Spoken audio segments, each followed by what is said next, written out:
here in the perimeter, there are no stars. Out here, we is stoned, immaculate. Hello and welcome. This is the C86 show. I'm David Eastaugh. As you know, we love a special guest, or in this case, two, because this was an interview I did very recently with two members of Test Dept to find out more about life, love, poetry, and all that other groovy stuff. The two members, which are the current ones, is Graham Cunnington and also Paul Jamrozy, who I think that's how you pronounce his name, to talk about their life in music and the band. And also they have a new collection compilation that has just come out, which is the early years, which I'll put a link in the notes below, so you'll find out more information. So after several minutes of interesting but casual chat, we get down to the exciting subject of the early formative years. This one does start with Paul, and because there was three of us in totally different locations, some of the quality between Paul and Graham can be a bit different. But anyway, just hang in there and you'll enjoy it. So, Paul, it's over to you. I suppose, all roads lead to David Bowie, really, when it comes down to it. I think, if we go from what was our kind of first big passions, I was into the early kind of glam stuff as well. But being a little bit older than you, I kind of then got my younger brothers to buy all the records for that, although I still listen to them. And I started going more towards listening to other things that my elder brother was trying to get me into. And so some of those things were quite interesting, but most of them were quite horrific. Right. When it came, I would say interesting when it was things like maybe Kilburn and the High Roads, Right. Dr. Feel Good, those sort of things, and then quite horrific when it became things like Uriah Heep or other sort of those kind of bands where you'd hear one track on an album and think, oh, that's quite good, and then if you tried to listen to the album, it was just unbearable. But I suppose the early glam scene, but for us, punk was the thing that really kind of kicked it off. Yes. Did you grow up in London, by the way? Yes, I did. So you had that sort of cultural background. Oh well, we came from, we kind of grew up. We went to the same school, place. So we kind of were Forest Hill, which is kind of part of Lewisham. So there was always a big reggae kind of influence in there, and that's always kind of stuck with us. To the whole reggae kind of dub thing. We kind of grew up with that as well, alongside everything else. So yes. And Graham, what was your early music influences? I suppose Paul didn't mention Alex Harvey as well. He didn't. Well, Alex, I must have. Okay, I'll confess. Alex Harvey and Thin Lizzy were probably two of my favourites before it kind of got into punk. They were I think they were the kind of building blocks that kind of got out of the old kind of rock scene and started kind of blending it, along with people like Ian Dury or the Blockheads, that kind of thing. Dr. Right. I suppose there. So what was your introduction to Alex Harvey? Does Paul?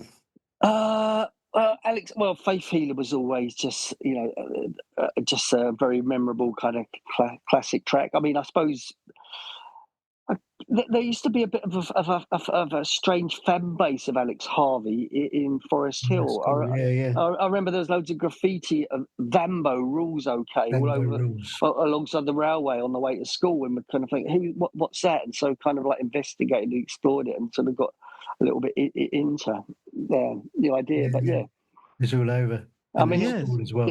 It might have just been the stripy shirt, but well, it was quite, and they were quite interesting. And I did an interview with a guitarist a few years ago and became kind of fascinated with them because I only knew the singles because they were on Top of the Pops. But then sort of, watching these, documentaries, there's a very good one that I saw quite recently, which was quite fascinating because they were a very musical band. They weren't just straightforward rock. There was quite a theatrical quality to them, and songwriting wise, there was a lot more to them that you could imagine, really. So Midnight Moses was my favorite song, basically. That was the one that really blew my mind. And yes, and there was just incredible I don't know, the variety of songs on each album and the progression of each album was quite fascinating. Yeah. I mean, I was also into a bit of the glam thing. I had a bit of David Bowie, but I did like T-Rex actually. The Oh yeah. Electric Warrior album. Thought it was a fantastic album. And yeah, I mean, leading up to punk, I also got the first, the Autobahn, the Kraftwerk album, which Right. played out endlessly.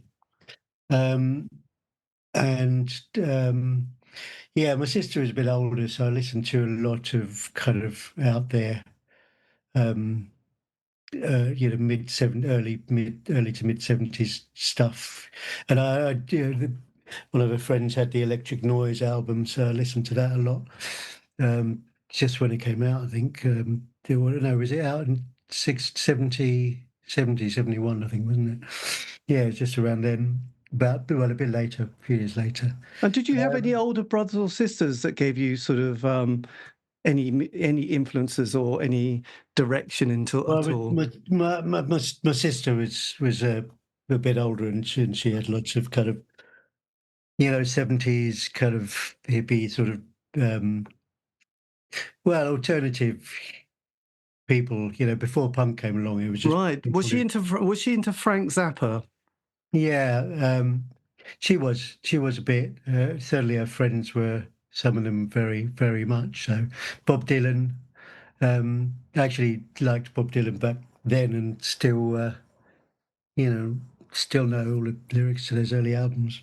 Yes, But, well, absolutely. Yes. And so yeah, kind of quite eclectic, because obviously I was into Iggy Pop and the Idiot, that album when it came out. All those albums in '77, along with punk, which were quite groundbreaking. Like so many amazing albums came out in '77, apart from just the punk, the big explosion of punk.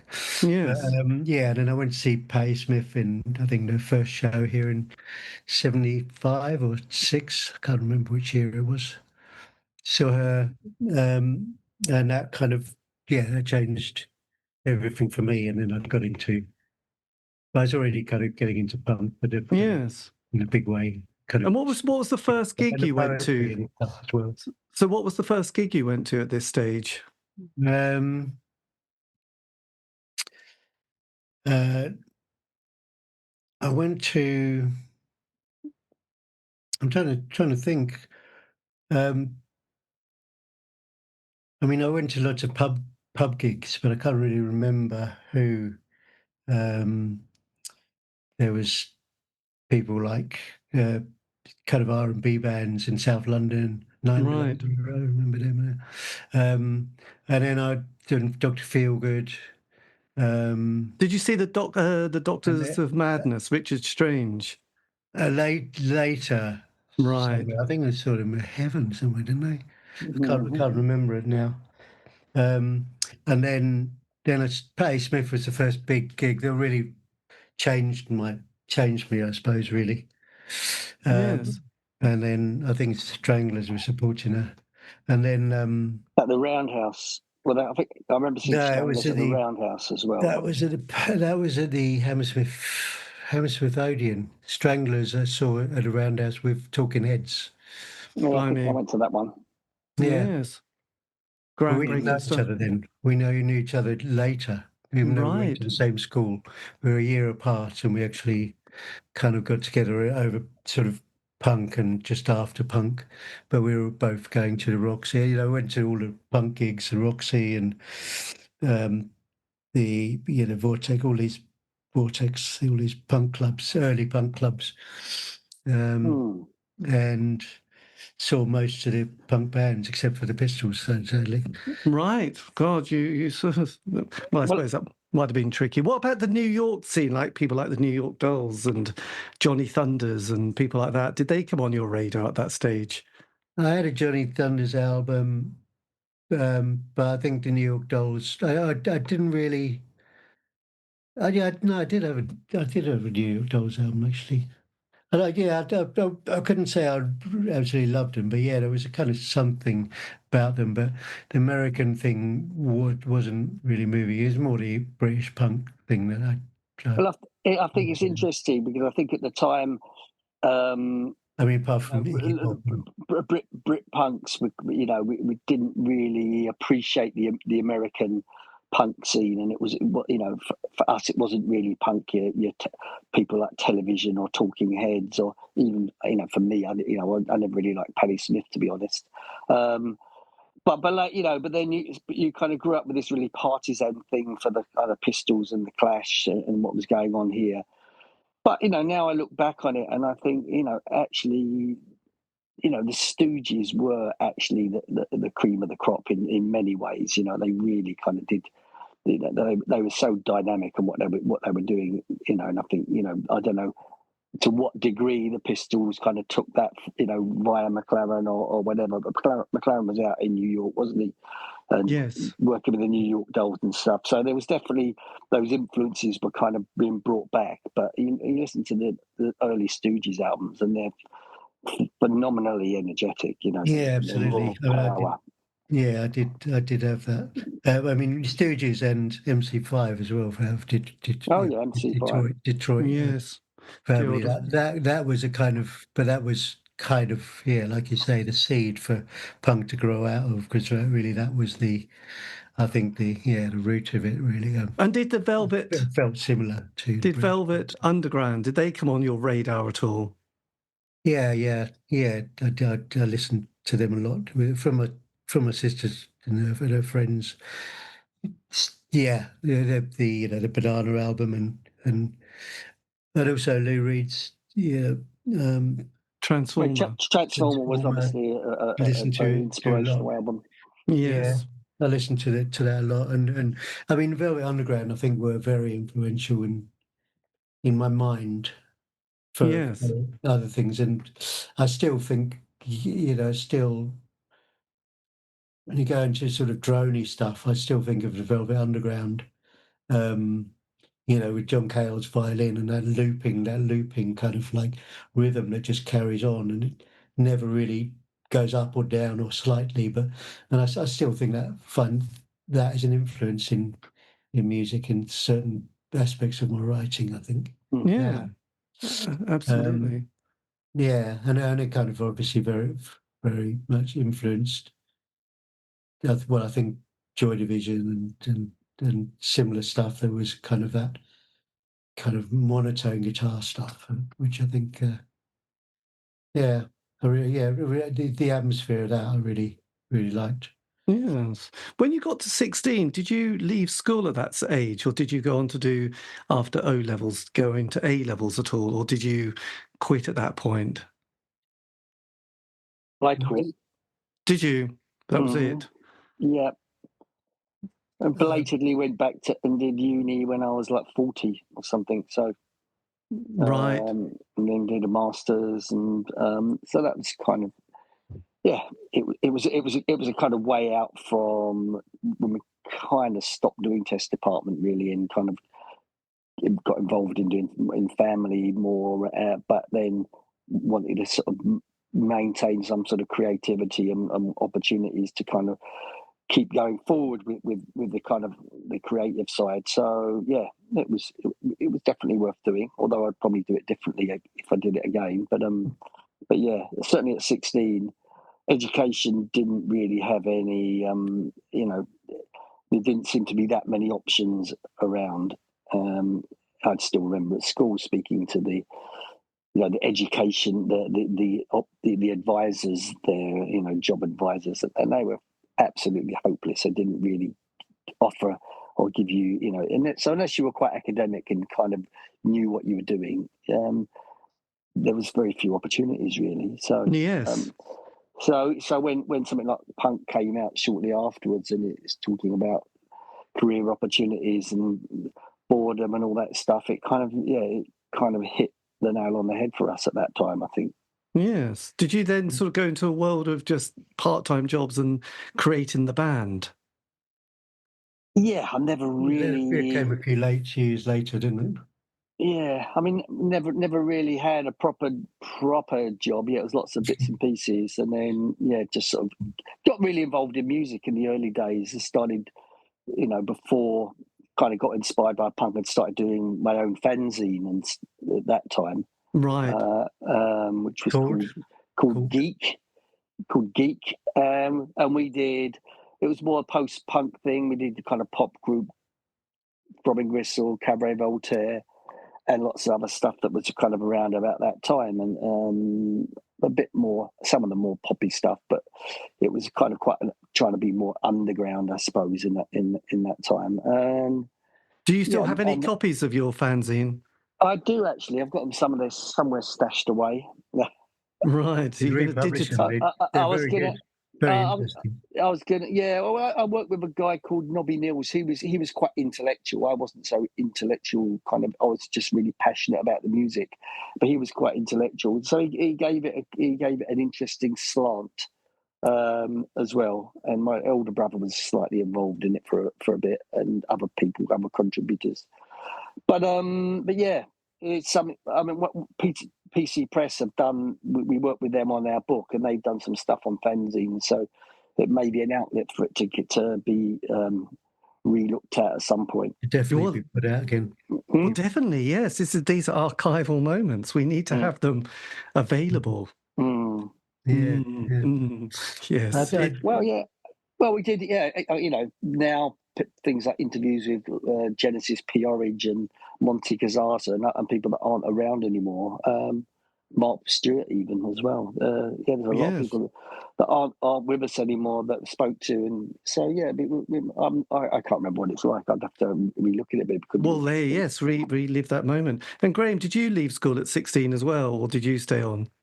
I started to do some A levels, but I hadn't really done very well in the O levels either. So, I mean, and then they kicked me out after a year, so I didn't complete it.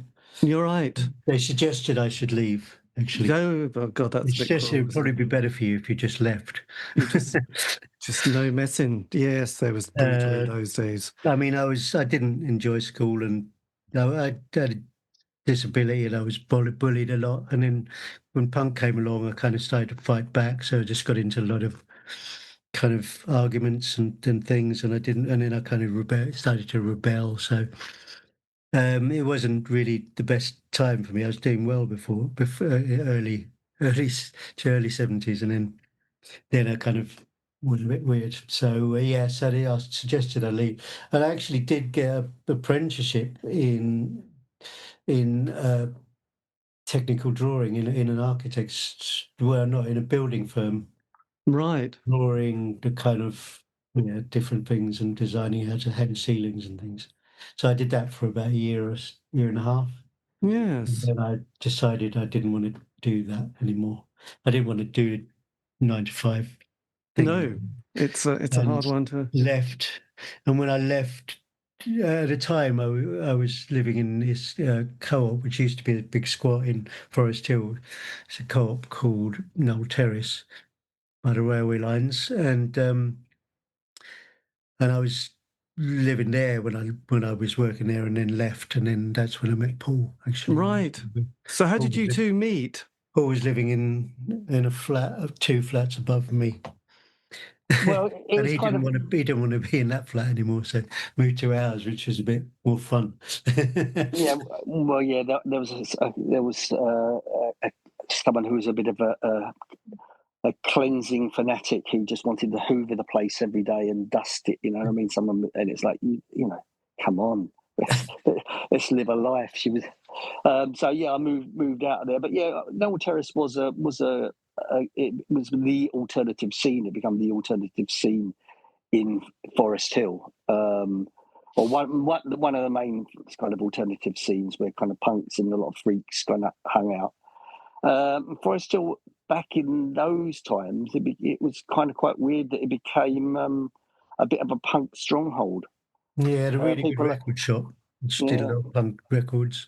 We had the Damned, Rat Scabies lived up just around the corner. A few other people. So he came to a party in my garage, in the garage of my. Right, God. Yeah, so it was punk central at this stage. It was. Yeah, Don Letts lived there. He was DJing at the Roxy. Right. So Paul Simmons' brother was around a lot. Yeah, there was a lot of people around. The Only Ones. lived there. Oh yeah, Blimey. only ones. Yeah. God, yeah. My younger brother was a big fan of the Only Ones, and he became a good mate of Pete Perrett. And so forgot about all that side of things. Oh God. Yeah. But it was also a bit of a target because it was well known that the punks, there was a lot of punks hanging around in Forest Hill and some names. There used to be like carloads of Teddy Boys come down from Hammersmith and just like look the fire. And they actually at one point, Captain Sensible got hit in the head with a hammer in Forest Hill Station by a bunch of Teds cruising down from Hammersmith. So yeah, it's legendary. Yeah. God, that's a bit grim, isn't it? So when sort of 79, I was going to say, as the 70s finished with, you know, the sort of election of Thatcher getting in, and then we had the Falkland War, the miners' strike, we had Greenham Common. So how was that? You were all at that age, probably in the late teens at this moment. How was that sort of was that impacting on your life at all at this point? We were late teens in 70s.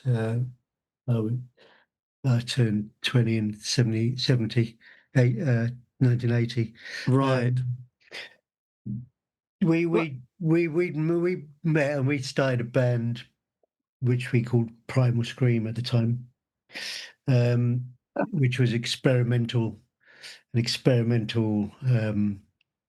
mishmash of things, kind of post-punky.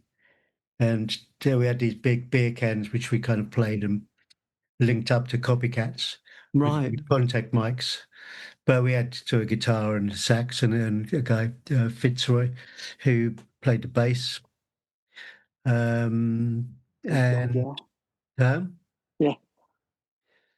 We did a few gigs. Well, no, we didn't do any gigs, but we did a few things as that. We did do some filming, but some kids program or something. Anyway, we did some things as that, and then we were disillusioned with that. Just after punk, we were like, okay, suddenly become really commercialized, and there were, people beginning to be punks, and 2-3 years later, just Yes. with the uniform, and just all became a bit boring and samey. So we moved to Amsterdam, and then we began to talk about the ideas for Test Department there.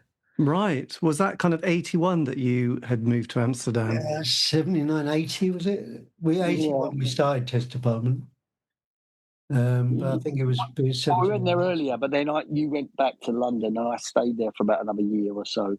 Yeah, and I think we moved there in 79 probably, and then I came back in 1980, and you stayed till 81. Right. And when I came back, I came to Forest Hill, and then to back to Noel Terrace, and then I moved with a load of other punks to, a few other, to his co-op starting up in New Cross. Right. And that's then I met some other people there, Paul Hines, and then we started putting some of the ideas we talked about in Amsterdam into practice. And then Paul came back and moved into that house in New Cross.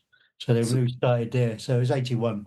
So that's when Test Department became a solid idea. Entity. Yeah. Well, and did you have a manifesto? Were you having sort of great long political debates about what you stand for and what what was the ethos of the band, and how it was going to be and how you're going to look? It kind of it developed a lot over. When we first moved there, it was just there was a bunch of people from all over the place that just kind of landed there. But then we started to link up with Goldsmith students, and so it was Angus Farquhar, who's now kind of a famous artist in his own right up in Scotland, doing something quite incredible at the moment in Glasgow Cathedral. And Brett Turnbull, and I think Brett Turnbull, he came to Goldsmiths as a painter, and then he started to go to cinema clubs, and he saw a lot of the Eisenstein and early kind of those Soviet films, and he was really inspired by that. And then when he saw us, he kind of really he wanted to start making films with us and sort of turn us Our first gig.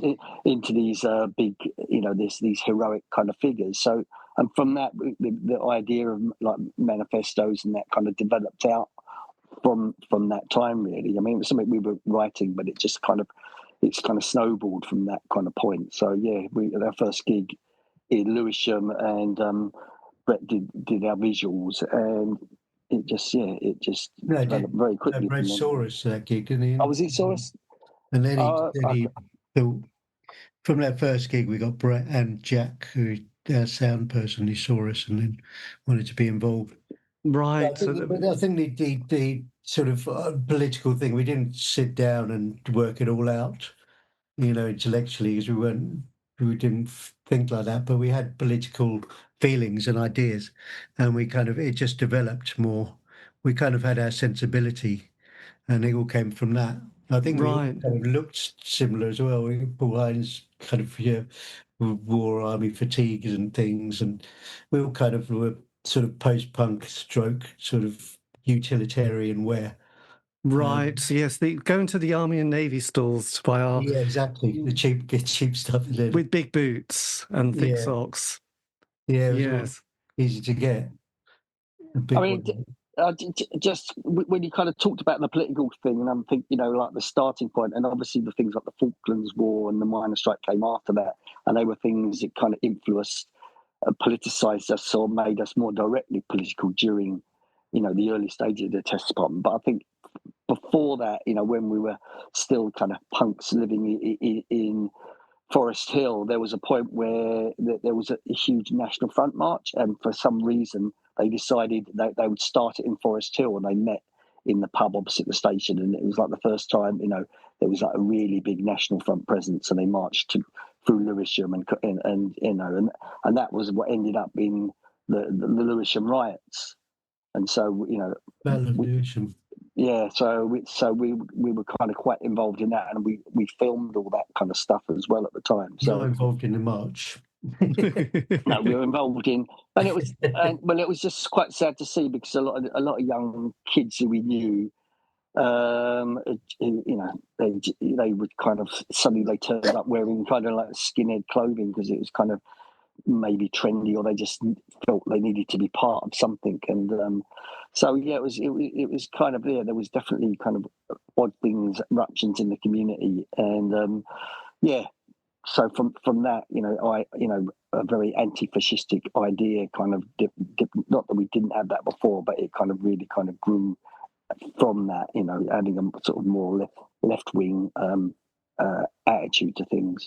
Yes, well, it was a lot of, and also the government at the time was pushing quite a strong. It became very sort of suddenly the Falkland War and stuff became sort of everyone got very patriotic suddenly, and it was quite overwhelming at times. Yeah, the reaction to that, and then the fact that Thatcher being the most unpopular leader in history before that, and worst ratings, and then suddenly the Falklands War, and then she was like, "Yes, I know." Her legacy. I think she almost had a vote in her confidence before, didn't she? And then it turned on a little island a long way away. And but we saw that, and we saw the pomp and ceremony of it all, and obviously we kind of saw, because we've been talking before about forms of propaganda and stuff, and kind of empire and all these different themes. We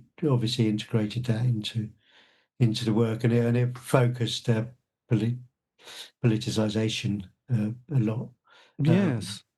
And then the following year was the miners' strike. I mean, that year of the miners' strike, there was some point in the summer when there was some riots going on. There was the miners' strike. There was some other things, and it just seemed like civil war. It seemed like, I mean, it did seem like civil war anyway during the miners' strike, with all the roadblocks and everything, people not being allowed to move around the country. But these big battles going on. But at one point, there were so many different things happening in UK that it seemed like there could be a revolution at any moment. It's kind of, for that year, it's kind of weird, except that obviously the force of the state was behind Thatcher. So Yes, well, absolutely. And just before that, had you seen a band called Rima Rima? The end of the 70s. Was that a band that had come on your radar at all for that very brief moment that they shone? Yes. yeah, I hadn't seen them, but I do remember them. Yeah, I saw them, and one of the most memorable gigs I've ever went to. It was the Final Solution organisation, and they did a sort of mini festival at the YMCA Right. in London, and it's like Throbbing Gristle, Cabaret Voltaire, Joy Division, Rima Rima, Teardrop Explodes, Echo and the Bunnymen, the Good Missionaries, the Transmitters, a few others, but basically a lot of kind of the major kind of bands that kind of from that kind of post-punk kind of Yes, scene. well, and that was probably £2.50p for the entry. I've got a poster I've just saved up. I think it was £1.50, but there you go. Right, 150. Yes, I know. £1.50 a night. I could only afford to go to 3 nights. It was on for 4. I can't remember who I missed, but Jesus, that was So then, once the band, who else was in it at that very early stage? Then was it quite an organic cooperative of a band? Did you sort of try to have some sort of? Did you try and have consensus by total agreement with everybody? Did you ever have voting within the band? I wouldn't say we had voting, or did we? No, I don't think we did. Did everyone have to agree to move a project or an idea on? Didn't seem to be. Later there were some problems, but it didn't seem to be at that time. Just like people had ideas and they would be incorporated. I don't know how it was so. It seems a bit too unlikely that it was seamless, but we're all quite different. we're all quite different. But we did have a very egalitarian ethos, which we kind of maintained for the majority of our lives, which was that everyone who was in the band got kind of equal kind of shares, like in the songwriting and that, even if they didn't actually do anything. Right. Which felt just kind of quite normal and at the time, but then later on you kind of slightly start to resent that when you realise actually how much you kind of put into it and how little others kind of contributed or whatever.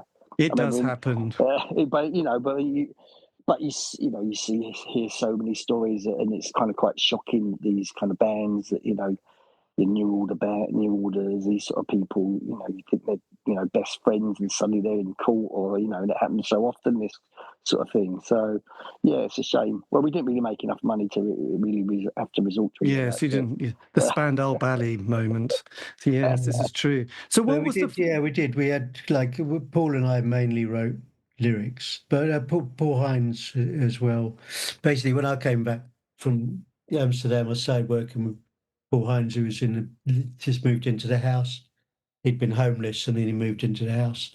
He was down from up north, Buxton, and then we started making some music together. Pins and Mel. In Amsterdam, we'd seen Zev, and we talked about other things as well, but using rhythm and not using guitars, basically.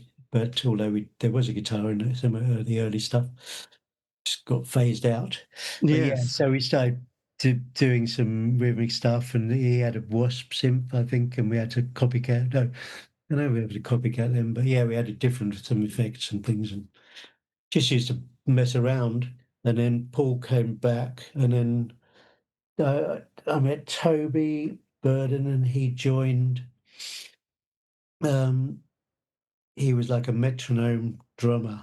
Right. He wasn't a drummer, we didn't have drum kit, but we had a big dustbin on its side, which you just used to sit at and drum on really fast. Right. Really solid, but for hours.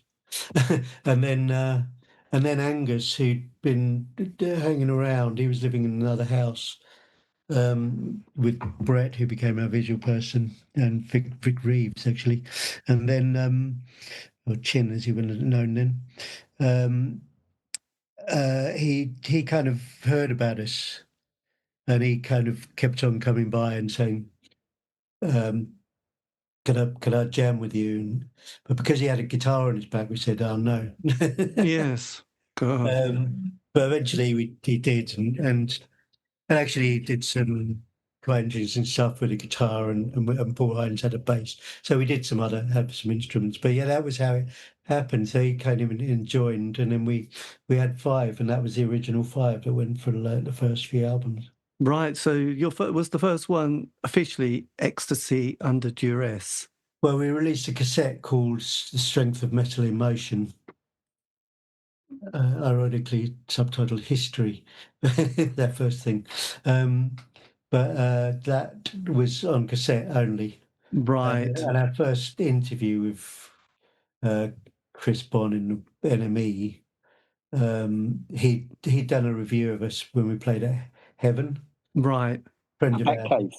The Batcave, yeah. The Batcave. Right. The Batcave in the subway, because the Batcave moved after that, but he was in the subway first. He was in a kind of, what was a kind of strip club afterwards, but up until a certain time of night, it was kind of all these weird bat people. And, yes, absolutely. So, did you quickly pick up an audience at this stage? Did you find there was a interest in subculture that was kind of very keen on sort of the sound that you were making and the scene? I mean, it's kind of weird because we did the Batcave. Our first gig we organised ourselves. It was at the Lee Centre, in a community centre in Lee, South London, near Lewisham. And then after that, we did one in Newbury in like a hall, Temperance Hall or something. And we did one in a studio in Greenwich where there was some recording studios in the old warehouses. And then we did a few others, and then we did the Batcave. They're all kind of, I think we did one in a railway arch in Brixton, but they're all self-organised. And then the Batcave was the only kind of proper gig. But from that, because it was central London, we got a review. And from that, we did pick up a little following. And then we had it afterwards. Chris Bond was so intrigued by the gig that he said, let's do an interview. So he came down to New Cross and a place there and did an interview. And from that, we picked up a following. But then we were doing these railway arches and things, which, you know, it was completely on our own back. We did our own flyers and everything. And somehow we did have an audience that kind of filled the place. I don't know how, really. Yes, amazing. But we did it all ourselves, and we didn't go by any of the normal agents or, you know, normal clubs that have their own advertising system. We just did our own gigs, and we did that for years. You know, occasionally touring, we'd play in normal venues, but not often. Yeah, and from that... We do a few link-ups with Final Solution when they... because one of the big rail arches we did, the second one was raided by the police, and so the gig didn't go ahead, and so we just so Final Solution came along and said, well, what if we put it on that we'll put it, you know, we'll reuse the tickets and we'll put it on at Heaven, because they were doing Heaven at the time, and so we actually went and played at Heaven with them, and after that they also got involved and put us on at Cannon Street, but part, you know, that they kind of acted as agents, but you know, we had actually, Angus had really built up a relationship with British Rail, which kind of saw us through many events involved in kind of railway works, from Bishopsbridge at Paddington to Cannon Street to the railway arches, ended up in the St Rolocks Glasgow locomotive works in for the Year of Culture up there. So yeah, we've got a strange train history. Yes, that's quite sweet actually on that one. So so I was going to say, once you got that release on cassette done, then did you was it Ecstasy under Duress was the next kind of proper release? Yeah, that was also on cassette, and that one. But then Pleasantly Surprised, was it? Or yes, Pleasantly Surprised. Or was that Holy Joy? No. Surprised. That was what's his name in Robert King. Robert King. He put it on a CD. No, he released it again as a box, as a cassette, but with a Hessian sack, and then he released it on CD later. Right. And God. that became a kind of official sort of release, but originally it was just cassettes again. Yeah, so that was our first sort of real release. It wasn't just us sending it to people. Right. And did you go into a studio for that recording? It was again made up of mainly live stuff. There was a bit of studio outtake on it, but mostly it was live stuff. Yes. It was later. The history was live stuff as well, and some, yeah, little. No, it was all live. They were quite experimental and more sort of post-punky. Some of it in a way. Yes. And then, so how did you manage to find yourself getting a gig at the Ritz in New York in sort of the following year? That seems quite an amazing jump from the railway arches to New York.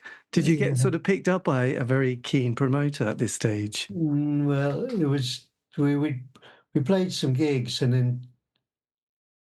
then we signed to Jane at Some Bazaar had been really into us, and she was trying to get us signed to that, and eventually we did.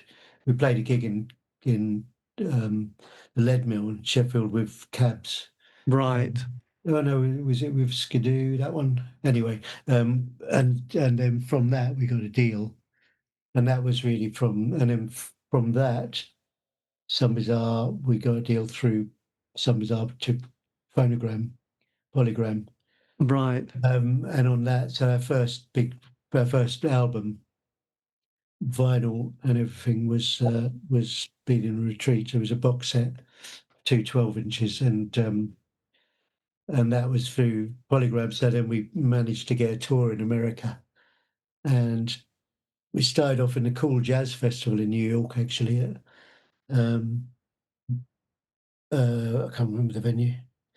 And then Irving Plaza. Irving Plaza, that's it. Oh my And then the God. Ritz was, then we went around America, and then the Ritz was when we came back to New York. It was the last gig. But in each city we flew, and we had to find metal and everything in every city. So we were in every city for days looking for instruments. Yes. And we And then played we with flew Susie and with the Benches, didn't we? Susie and the we played with Benches in Susie in Santa Monica. Santa Monica Civic Centre, yeah. Blimey. And how did you go down with the audience? Yeah, they seemed to love it. Yeah, I mean, we were very energetic then. We had a lot of energy, and it was kind of, yeah, people generally got blown away by the set because it was kind of quite overwhelming. But yeah, audiences loved it all over. Yes. Yeah, don't even And knew what they were going to get, but yeah, they really appreciated it. so when you did Yeah. because you did a John Peel session around this time as well, didn't you? Yeah, the first one. Yeah, And how did that go down? that was just before. I think there was three. Was it? Um, was it? Hello. Yeah, I think it was A3. I think it was just before we went. Oh, August. Yes, the 15th of August, 1983. Yeah, So yeah. that So was, that was. We actually did Cannon Street Station. This gig on the concourse in Cannon Street Station. We were trying to get the audience to arrive on trains, but we couldn't manage it. But anyway, we did a gig in the station because it was closed at the weekends because it was in the city. yes. And we managed to get that. And then the next day, we were going to New York. I think it was the next day. We were flying to do a tour of America. I don't know how we fitted things in like that, but we did. Yes, the joy of youth, really, isn't it? And Yeah. enthusiasm. So what was the deal like with Some Bazaar then? Did you get signed by them at this stage? Yeah. Yeah. I mean, it's hard to talk about really because we don't have a great relationship now, but and we can't put out the Some Bazaar stuff, so it's just stuck there. But we, they enabled us to put records out, and they were good records. We got into good studios for the first time. So Steve, I did a lot in terms of getting us that I mean, first of all with Phonogram, but then after that without. But still going to good studios, still got some good experience with it, and spent a lot of money on really amazing record covers. But subsequently thought, oh, where's all our royalties gone? Right. Yes. Yeah. Never mind. And But yeah. So yeah, it enabled us to do things, and obviously raise our profile hugely. So that that was incredible. yes. It helped And then us. that sort of following year, did you record for the South Wales Striking Miners Choir? Yeah, well, I was part of this strike. Yeah. Oh, I can't remember exactly, but yes, the South Wales. I mean, the history of that. What was that we were a Labour Party activist wanted to put a benefit on for the striking miners, and Deptford. in Deptford at the Albany, and our sound person really was a big fan of Welsh choirs, and they kind of said, well, why don't we get a Welsh choir to come down and play the benefit with us? But let's get a striking miners choir. But there was no such choir existed. So they got in contact with some pits around South Wales, and they basically organised a choir, and they actually came down to play with us in London, and they did their first rehearsal on the bus on the way down. And It's so, made up of like striking miners from different choirs. Right. That they came together for that gig, in fact, and then they stayed together through the strike and carried on touring. A few other gigs with us, but they did their own ones as well. God, that must have been an amazing experience. Yeah, and then we played with them in Bristol and a couple of other places, I think. And then we went down as well and during the strike, and we were down in the valleys with them in the rugby clubs, which was it was quite like that film. What's the name? Lesbian and Gay Supporter Miners when they're down. Yes, I was recommended that film recently, and I haven't seen it, but Yeah.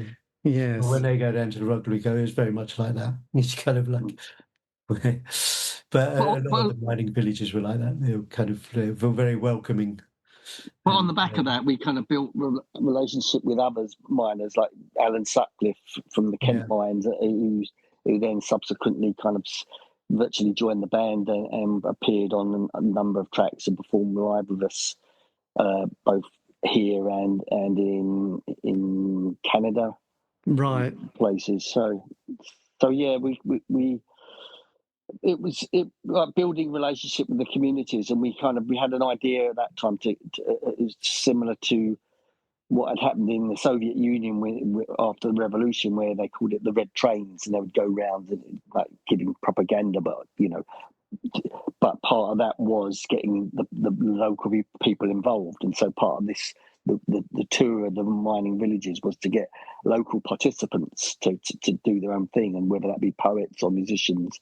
And then sometimes with people like Alan, they just kind of gelled completely with what we were doing. But that was the intention. I mean, that was the first time where we met Alistair Adams, who ended up being our bagpiper.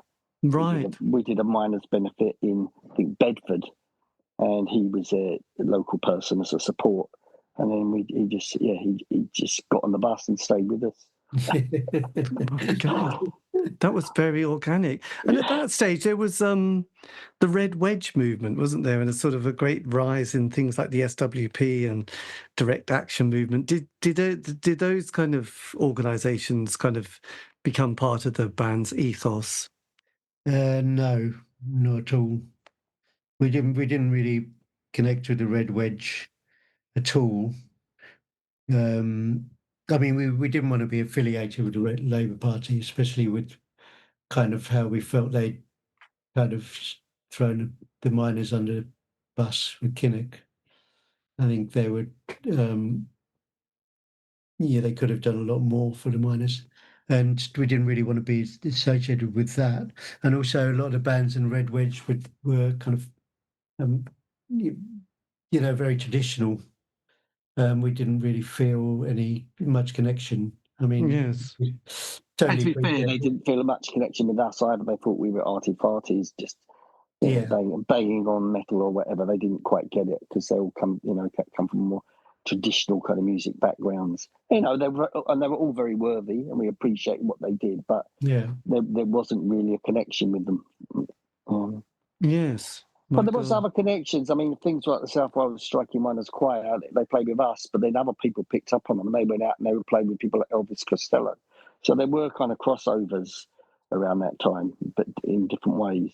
Yes. So when you went to record the unacceptable Face of Freedom, what was the lineup of the band at that stage? It was just the same. It was still the 5 of us. Right. Still, Paul and I, Paul Hines, Toby Bird and Angus Parker. Yes. And Alan Sutcliffe at that time. And Alan Sutcliffe was on that. And Alistair Adams was also on it.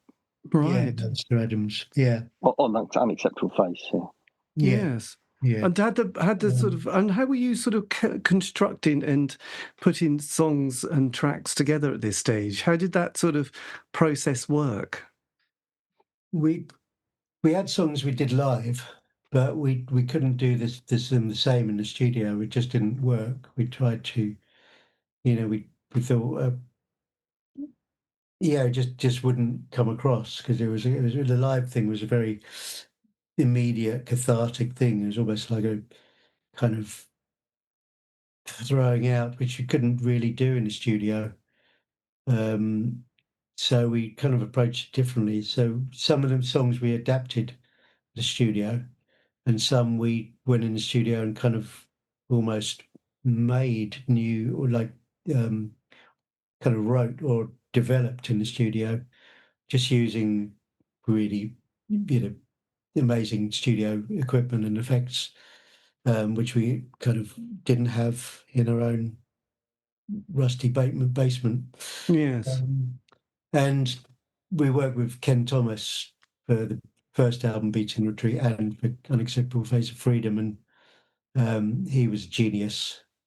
Learned a lot from him, but he also kind of really got into it, and he really helped us transform tracks. And he had a certain mad genius about him, which we appreciated. Yes. He thought we were quite mad as well, so I think it went together quite well. Yes. He'd been he'd worked before with Psychic TV, and he'd worked with Bjork and people, Sugar Babes, the sugar cubes, not sugar babes. Yes. And he went on to work out in Iceland with what's her name? Bjork. Sigur Rós. Oh, okay. He helped to build their studio out there after. Right. Yes. Yeah, he was a genius, and that he really informed, helped to inform what the Unacceptable Face of Freedom became as well. He was kind of an integral part of the group at that time, I think. Yes. As the 80s progressed, did you become more ambitious as a band and more experimental at this point, trying different ideas? Yeah, I think we expanded maybe in too many different directions, but we were trying to do different things, and I think we became disillusioned with the politics after the miners' strike. It was quite hard to. Well, there was a miners' strike, and then following that, the print workers' strike, which we were involved in as well. Yes, big benefit for them, and we were down at the Battle of Wapping, which was very extreme. But after that, just felt like we all was lost. Thatcher had won, and I think we wanted to look for something else. And at that time, Angus was a big part of getting us bigger shows, like the Unacceptable Face of Freedom show itself, which we did in Bishopsbridge Maintenance Depot in '86, involving. We'd set an organisation called the Ministry of Power, which was an umbrella for our our work, but also incorporating other artists, filmmakers, dancers, activists, playwrights, etc., etc. Yes. So we did these bigger shows, and Angus was an integral in that. But he also was getting interested in the ideas of ritual and ceremony, and we had been, in terms of the sort of like pomp of empire and things like that, we were kind of, how these things were used and usurped, and how, say, for instance, religions took old pagan things and convert, change them to Christian ceremonies. And I think we were interested in that, but Angus was especially, and we went off into a kind of theatre world for a few years, where we did performances with dancers and with other performers. Yes, it was quite the time, wasn't it? I remember Michael Clark, being with The Fall, and I suppose there was a lot of earth energy stuff that started to happen in the 80s as well, talking of ley lines and cosmic vortex. Yeah, it was kind of the time. I mean, I think a lot of traditional industrial people kind of didn't know what we were doing, and then we could maybe lost quite a few people then. Maybe came back later, but there was different. Anyway, we went into that, and we're in this kind of performance of ritual and kind of trancey sort of stuff, not trance music, but trancey, drums and drumming and things. And we started the Beltane Fire with Angus in Scotland. Right. Festival, which is still going strong now, but we started that in 87, I think. It's now, I guess, like 10,000 people on every 1st of May, every evening, every right 1st of May in Edinburgh. It's part of the tourist calendar. It's part, yes. Yeah. It's now part of the tourist calendar. I think you have to pay now, and it's all kind of very health and safety, like everything. So you can't get near the fire. When we did it in the early days, the first ones, it was a couple of hundred people, friends and people that heard about it. And it was all, just a massive big bonfire, and people were just kind of going mad, like running through the fire and all sorts of craziness. Good fun. But yes, not the sort of thing you'd be allowed to do these days. A little bit too dangerous. But Yes. When you recorded A Good Night Out, was that quite a different process then? Because you incorporated quite a lot of new musicians, and even the didgeridoo came in there, and Sarah Jane Morris was vocalist. Was that quite a different process making that album? Well, it came from, we did a big show in Spain in Valladolid, called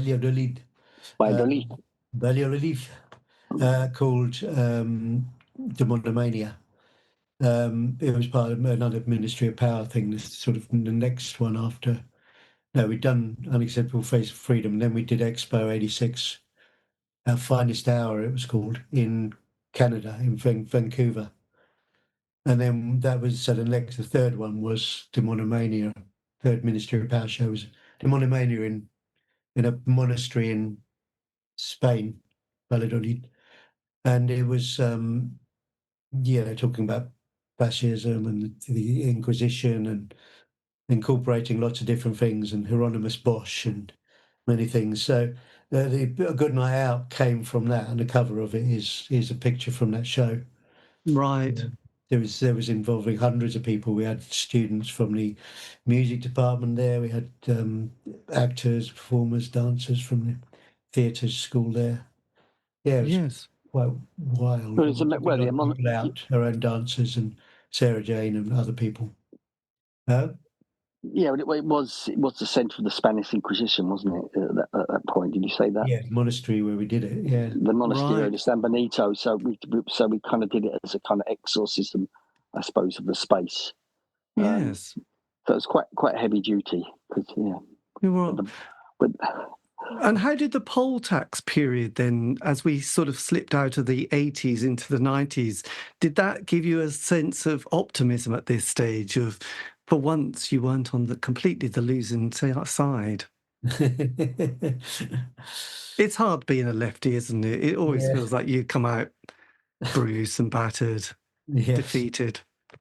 Well, it was strange because actually that we were on the Poltex March in London, and we were due to play a Poltex benefit at not St Martin's, at the School of Art in Glasgow that night. And I remember being on the march, and it was very friendly, all lots of families, and all sunny, good spirit there.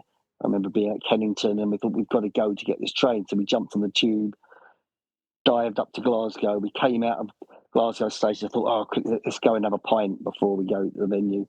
And we went in the pub, and there's like everyone sitting there watching these riots going on in Trafalgar Square and things. And it was just like, God, what happened there? It was just like, so it was a very fiery evening in Glasgow, that's for sure. Yeah, but the day before, the 2 days before, we did 2 gigs at the Albany again. Poltex benefits, sort of raising money for the anti-Poltex struggle and stuff, and the last one was the night before those riots, and when we finished, Angus had got up on stage and said, "Get out on those streets and give them hell tomorrow." And then I wasn't actually at the march because I went up with the van, so I was driving up before. But then you and Angus got a train up, and Right. yeah. So the next day it all happened, and then we played that night in Glasgow in the School of Art, another Poltex benefit. Yeah, so it was. Well, it didn't feel like a victory in a way. It was like, okay, it was the beginning of the end of Thatcher, but it was a long, slow death, wasn't it? Yes. So I don't know. Yeah, it kind of just felt like we were constantly at war, the 80s, with this thing. But yeah, and I think around that time, well, we were doing the Pax Britannica thing, but it was also the time of sort of the early acid house, which was sort of late 80s and coming into that time. When you started hearing people like the Orb or 808 State or a guy called Gerald, did that sort of give you some new, or even Liebark, did that give you some new ideas and musical kind of, inspiration at all, or curiosity? Yeah.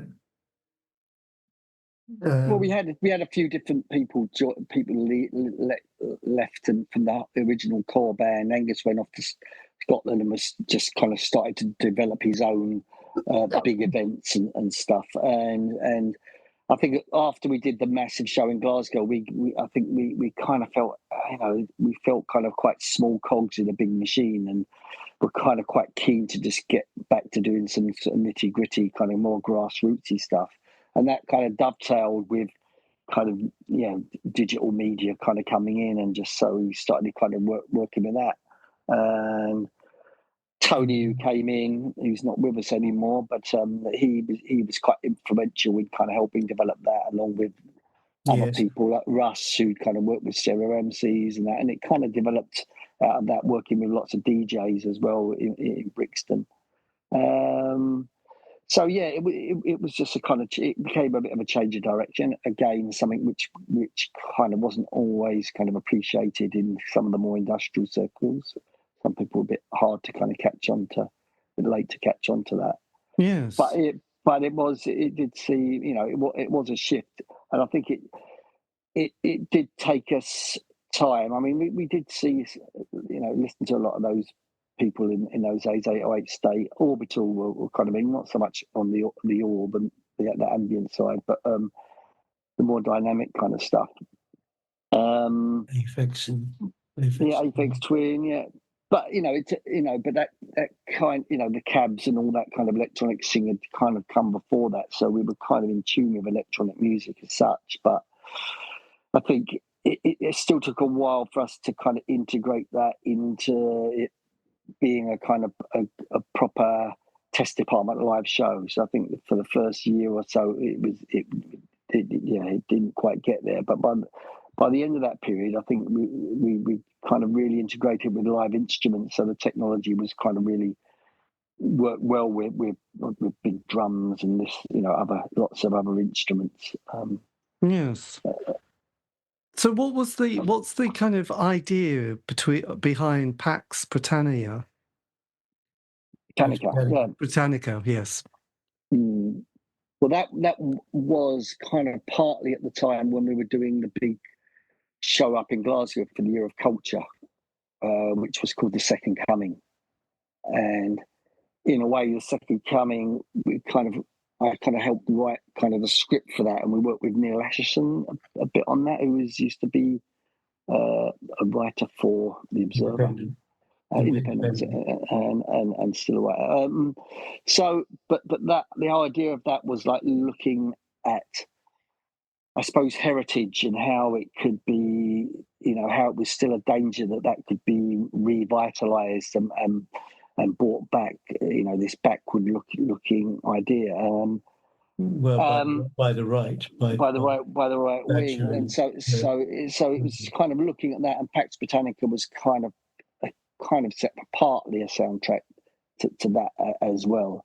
And there was also a comment on our kind of ongoing work about the sort of the enemy within and the British Empire and how the empire turned in on itself. How Thatcher kind of turned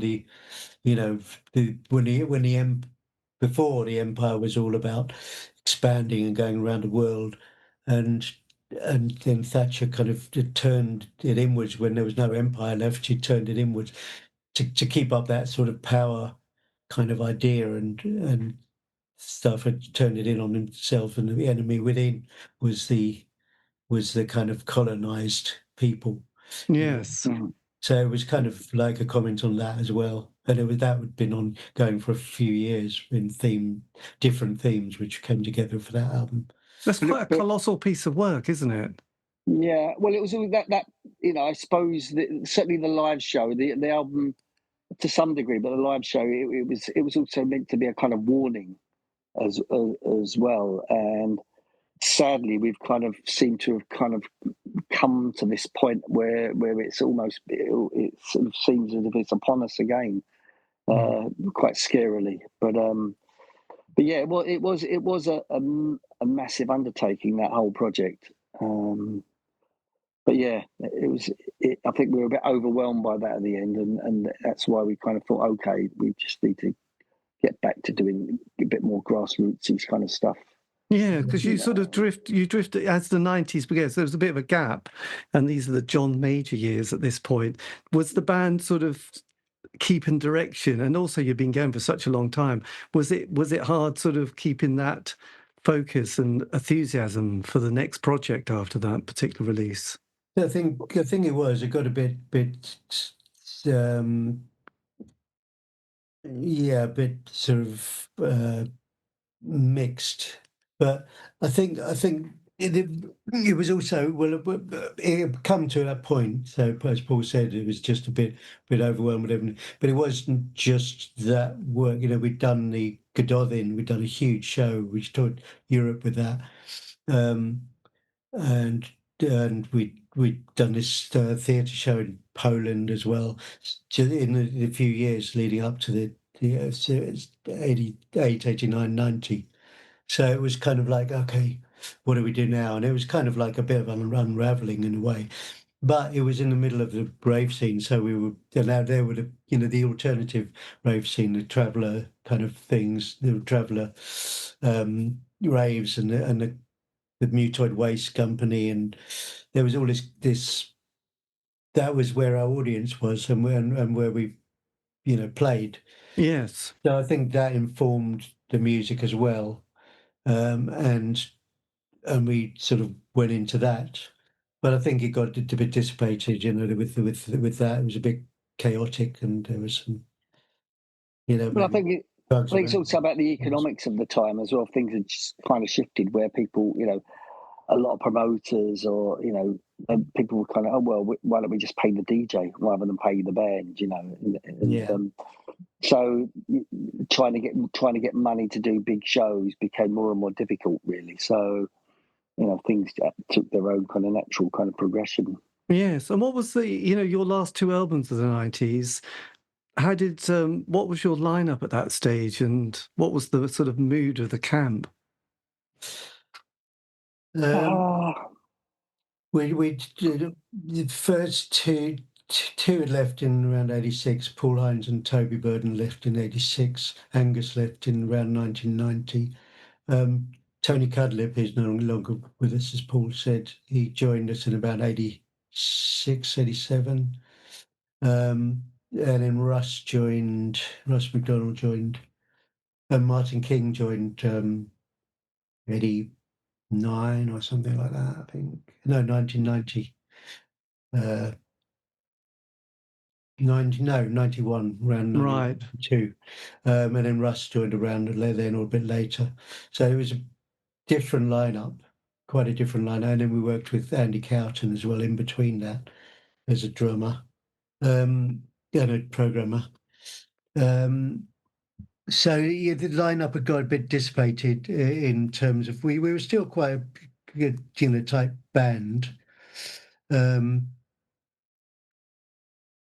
But I think Paul and I were quite tired of stuff, and the energy was coming from the new people in a way. Not all of it. We still had a direction, but we would just. I think around totality, there was a lot of really good writing and really good stuff. And we were touring quite a lot. We'd tour Italy and we'd play all these social centres. And as Paul said, a lot of the people there were like still wanting sort of punk, industrial. Yes.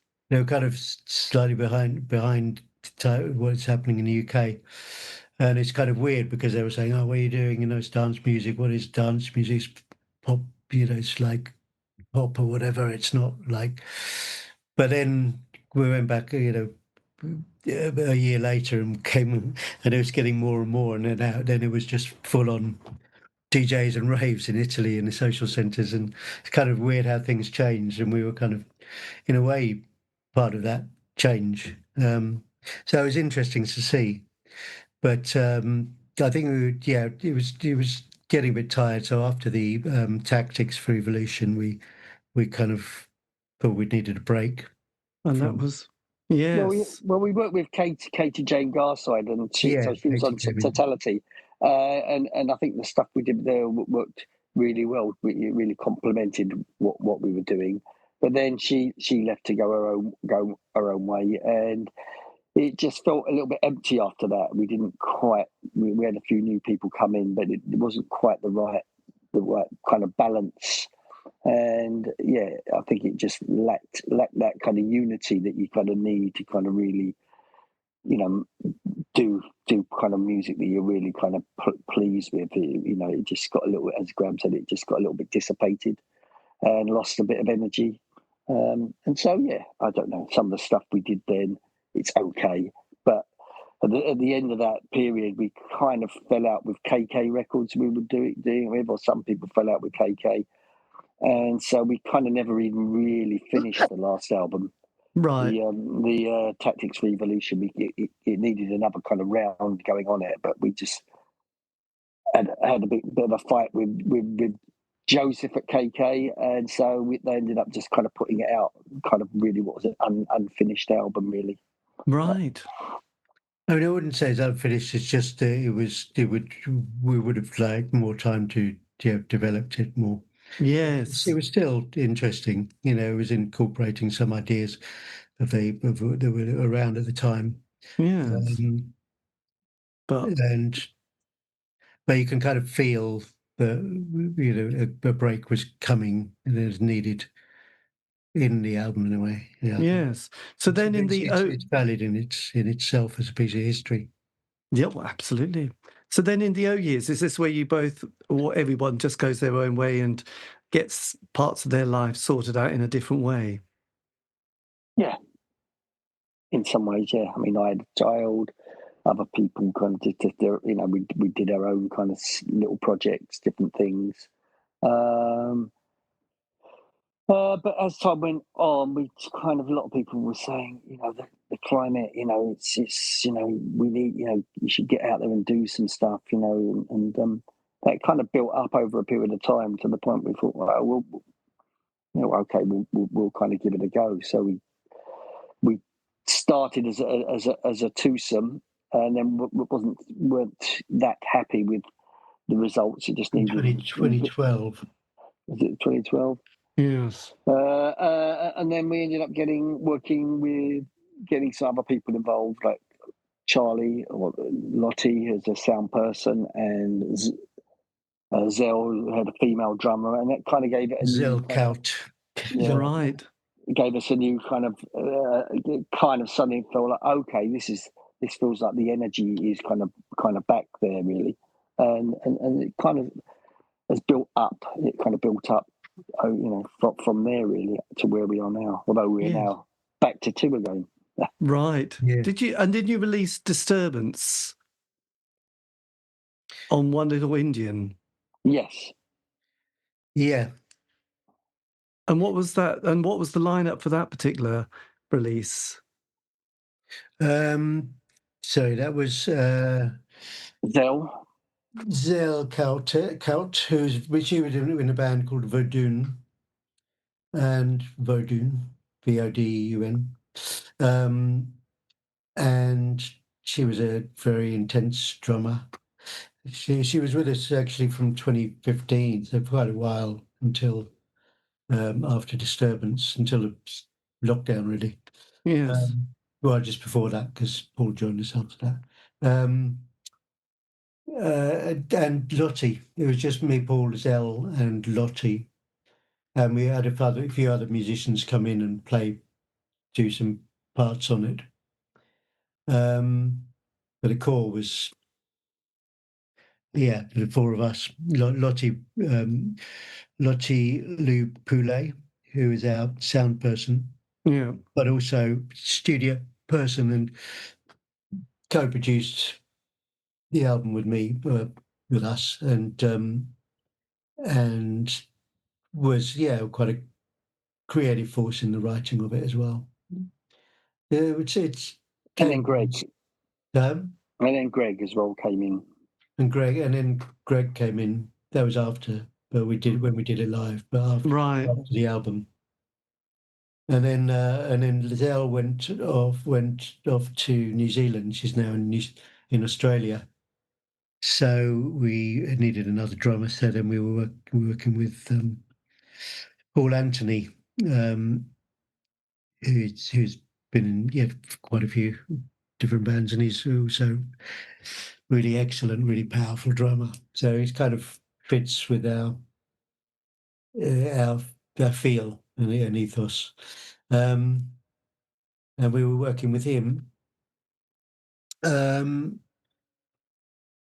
So just before lockdown, but then lockdown happened and we didn't do anything for live for two couple of years. Yes. And that kind of went a bit strange. And then we did a few gigs after lockdown around in Europe. And then we met Apolitical, who were an arts organisation, and they said they wanted to work with us. They came to a gig in the Albany. We did back in the Albany. Yeah. In early 23. And then he said, no, it was late 22, wasn't it? And then they said, we want to do some stuff with you. And they commissioned a piece for us to do in a foundry in south of France. In autumn 23, we did a really big show where we had a lot of younger people coming in and making instruments. Some of them were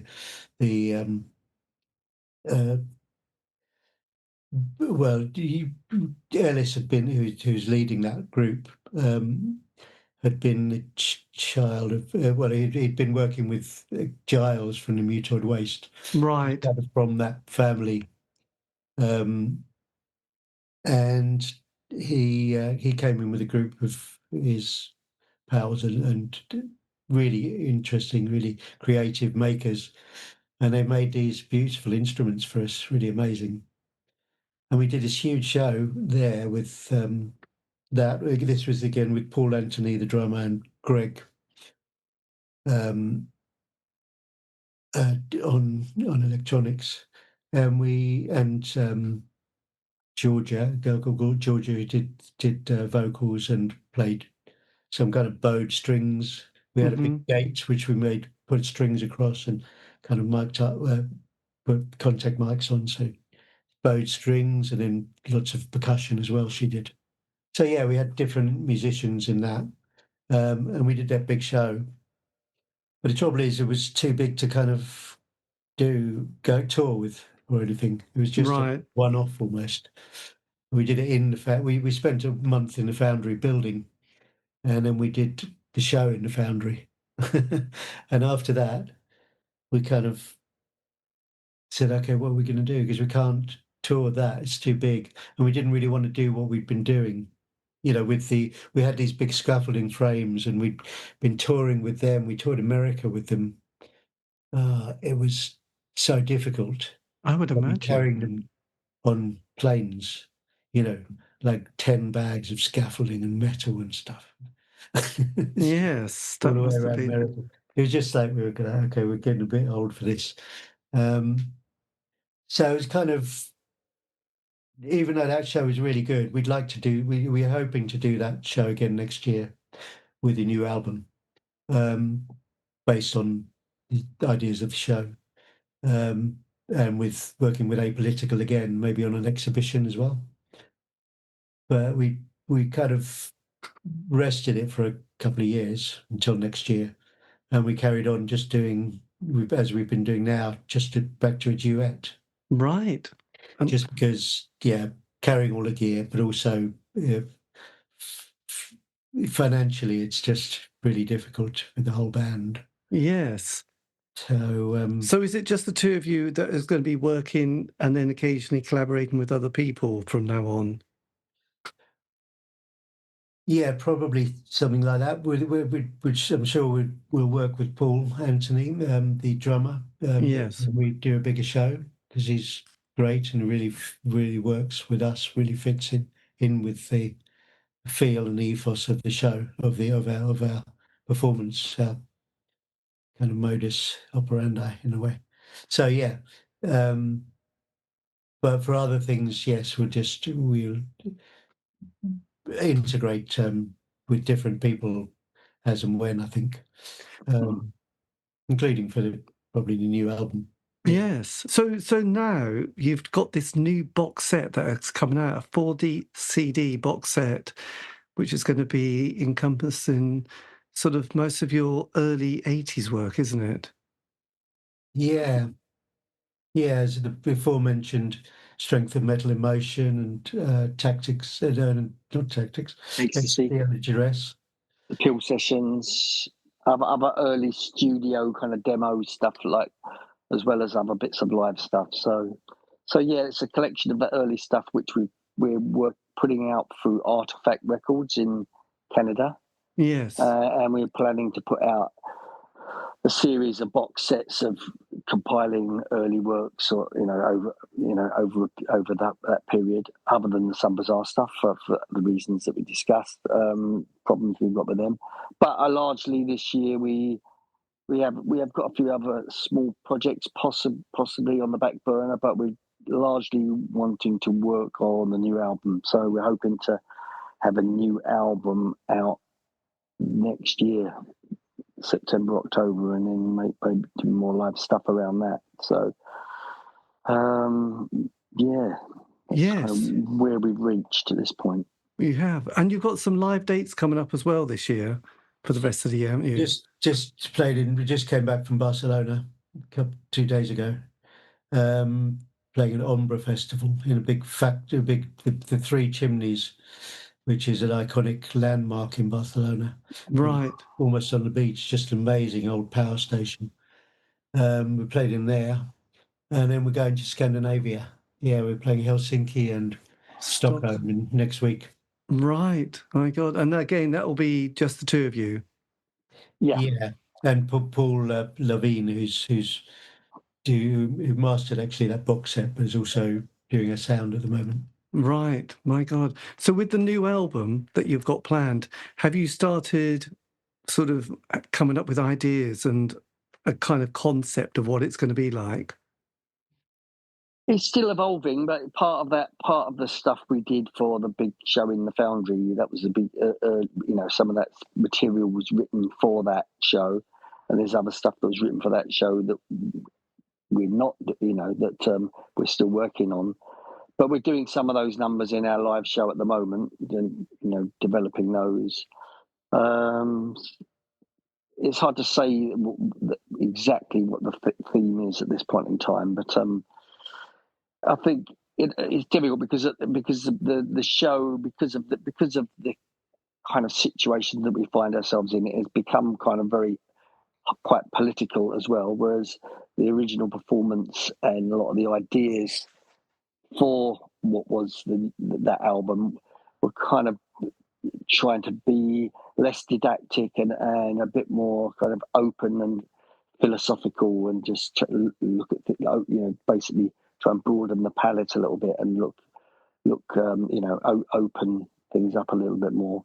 So we're playing between the two stools, really, I suppose. Yeah, I mean, we are doing that, but we're also, incorporating some political stuff. We're not being, didactic or kind of like as kind of subject direct as maybe we were in the past, like as in, something about Thatcher or about Trump Yes. or something, because, in a few years, I mean, Trump's obviously not going to be around for much longer, but although his system in place might be, wherever he's done, JD Vance or whatever, but you don't want these things to date as soon as you've released them, do you?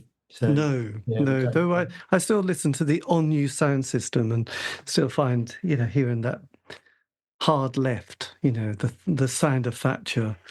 Yeah. Hard, it's a period piece, isn't it? Yeah, it is.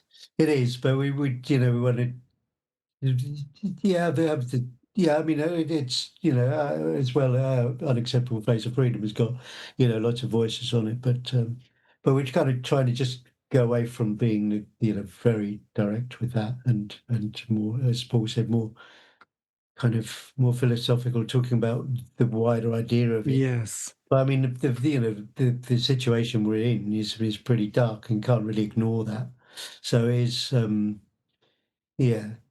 of work which explores that darkness as well. But it's not just that; it's also the mental darkness that we're in, and the kind of fog we find ourselves in, that we're also looking at. Yes, So, absolutely. yeah. So you'll hopefully and you've got potentially live dates next year as well. Yeah, I think we are looking. I don't know if I'm allowed to announce. We've been asked to play in Canada, kind of in the summer. Right. So maybe we'll do a few dates around then, but largely we don't really want to do too much. But if things get offered, we're open to doing stuff. Yes, well, absolutely. So we see where we go. So where will you record this new album? Have you got a studio in mind? Well, we write it in our different working spaces. I've got a studio here, but in terms of mixing, we might. Lottie is up in Wysing now, working there. Cambridge. And Wysing Arts Centre in Cambridge, and it might be that we go up there. She built a studio there. Right. We might go out there and record the live stuff in that. Right. Talking about that, but we haven't got the exact locations or whatever. But we'd probably do that and then see how we mix it. Yes.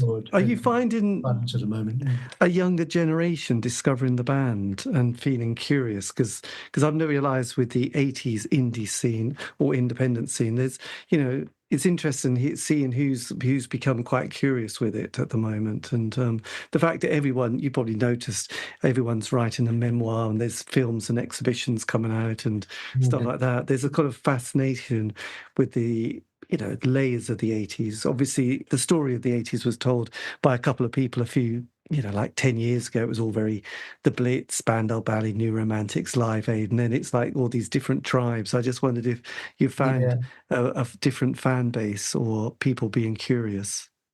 I think there is. I mean, it's difficult. I mean, because this festival are quite different festivals are quite. We don't really play. We were going to play Glastonbury actually, which got cancelled because of lockdown. But we don't really play those big wide festivals where it's all different things. The festival we're playing quite, is this electronic festival and this. So people in that, there are younger people who definitely, latching on to the music. Yeah. I mean, there's a good audience in Barcelona. There's a big audience, and a mixture, quite a wide range of people. But yeah, a lot of young people there. Yes. There was two big rooms going on, and one was more of a kind of ravey, which is more a younger audience. But then, as one thing finished, they'd filter down into the other room, and you could suddenly see different groups of people coming in and just engaging. So it was really quite nice to sort of see that. Yeah. But yeah. So with for anybody who wants to know, just go to your website, which is up to date and all happening, and you'll put any new information that you've got there, and probably on your social media sites. Yes, the website, testdept.org.uk. And the Facebook is kind of always kind of more up to date. Test Dept UK is more of an archive, but we do put stuff up there. But stuff is out there. I mean, we do use Instagram a little bit as well these days, but yes, we've got to be up with the young people. But it's it's not our favourite choice. No, and as for TikTok, no. So are copies of the book still available?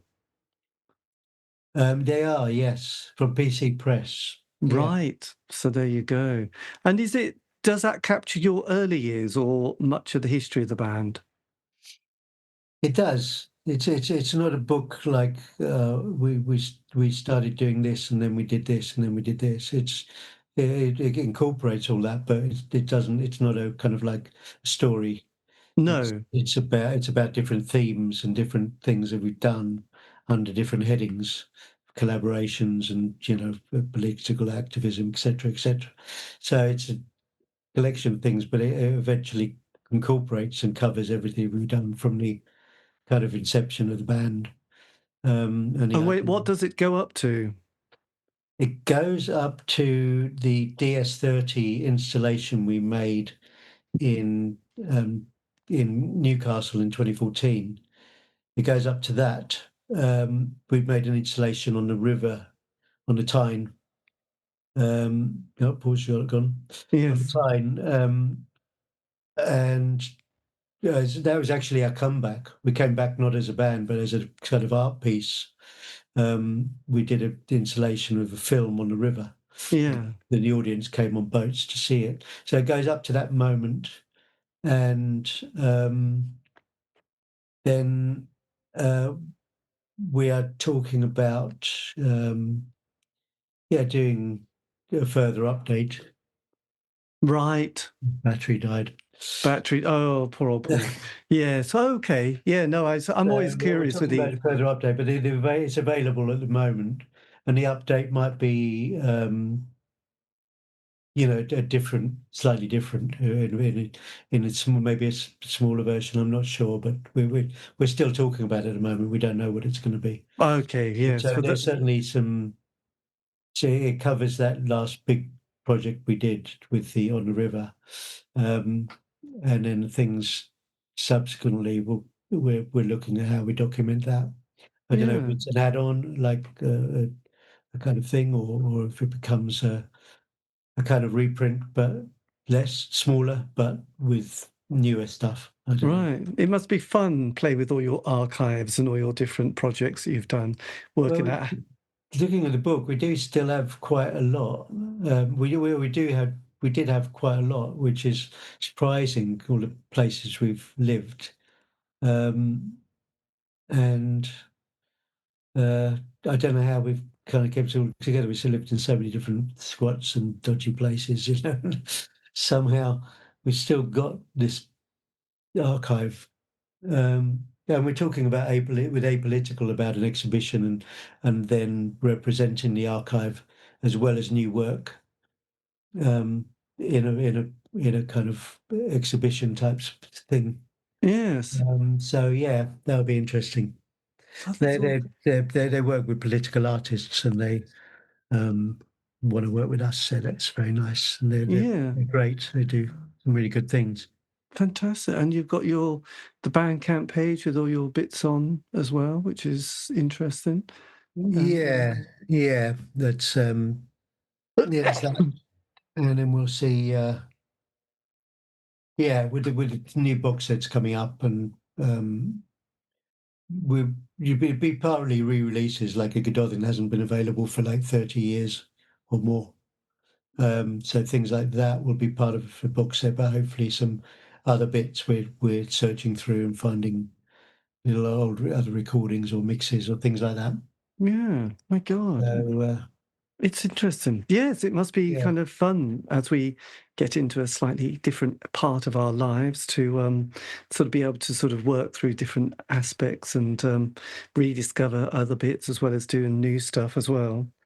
yeah, definitely. Well, I like what Mark Fisher said about the book. He said it's an archive, but it's more a resource, Right. like a training manual for like future generations of possibly what not to do, but also what, you know, how things are possible when you don't just, you know, have to do what, you know, follow the system of, you know, do this and do that, and then you'll be successful or whatever.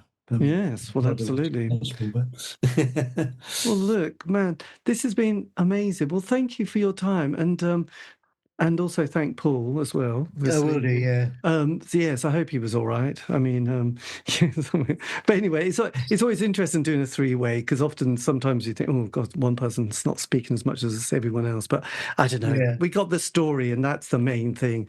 And Hopefully it was enough. We were waffling on some of it, so well, it's fine. I mean, it's always quality, and I'm happy with that. Look, well, thank you, and good luck with there's concerts that you've got coming up, and also the project in 2026. Hopefully, that all goes terribly well, and everyone's happy. And yes, it'll be yeah. great. But look, take care of yourselves, and thank Thanks. Paul again. This is going to be. So you're saying it's a written thing in? No, it's an audio thing. It's not It's an audio thing. Yes, it's not visual. It's just audio. Oh yeah, it's an audio thing, but not visual. Yes, that's Well, the hopefully key. we sounded okay, and we were quite tired, but Well, that's life. Yes, it's winter, as you say. So, look, take care and had have all the a. waffle and maybe we would have been negative about the late 90s, but I don't know if we want to really Wow, it's share all fine. that stuff. Well, it's part of the band, isn't it? Really, I think that's the main thing, and that's it. And that's it, really. You know, what Yeah. can you say? Okay, look, thank you again for your time. All right. Thanks a Take lot. care. Thank you. Okay. Bye-bye. Bye-bye. Bye. And that is the end of the interview. A massive thank you to both Graham and Paul. Paul, who sadly had to leave towards the end because his phone had run out of charge, but much appreciated. And as I said, they have a new collection that has just come out. This has been the C86 show. David Eastaugh. If you want to contact me, you can on any of the social media platform sites. Just do C86 show. And also, all these interviews have been archived on Spotify, iTunes, Podbean. It's true. Have a great week. Stay safe.